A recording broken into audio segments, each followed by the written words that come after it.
ELMO est donc la Haute École Libre Mozanne.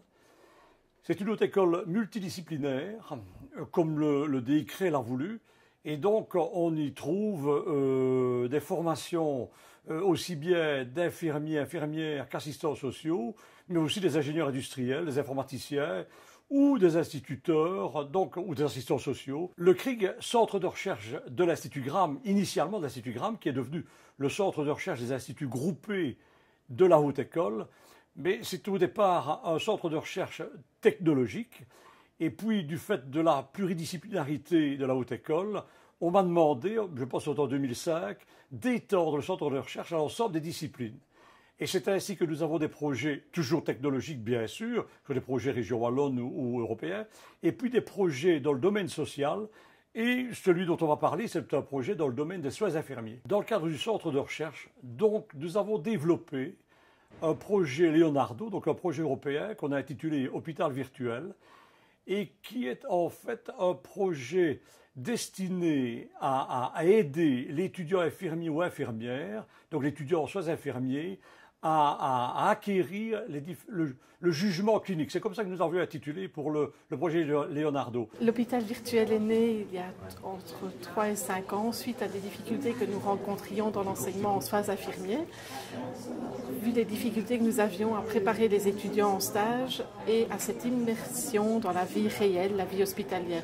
Nous tentions de réaliser des mises en situation à l'école, mais avec beaucoup de difficultés de rendre la situation réelle. Et l'étudiant à l'hôpital se retrouvait vraiment immergé sans avoir de préparation auparavant. Donc on a mis en place ce projet d'hôpital virtuel afin d'optimaliser la préparation au stage pour les étudiants en rendant les solutions les plus réelles possibles par rapport à l'hôpital. La compétence principale qui est mise en application et qui est entraînée au sein de l'hôpital virtuel est évidemment la compétence en jugement clinique. Donc l'étudiant va apprendre à observer et à aller saisir les éléments dont il a besoin pour prendre en charge un patient. L'étudiant va avoir accès à de multiples informations, à l'état brut, donc les dossiers sont tels qu'ils les trouvent à l'hôpital, sont non modifiés, le patient peut être observé comme il serait observé à l'hôpital. Attaché à chaque activité, à chaque cas, des activités différentes, de degrés de difficulté différentes et des activités multiples, au gré de l'imagination pédagogique de chaque enseignant. Ça va permettre aussi à l'étudiant de répéter autant de fois qu'il veut et un apprentissage un peu à la carte et à la demande.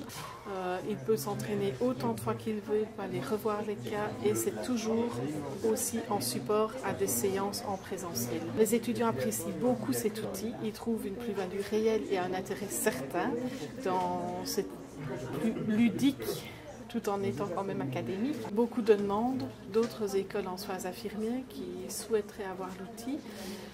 Le problème est que c'est un projet assez chronophage de la part des concepteurs, donc il y a tout un apprentissage et une adhésion qui est nécessaire au niveau technique avant de pouvoir utiliser l'outil et d'en être performant et trouver vraiment une plus-value pédagogique.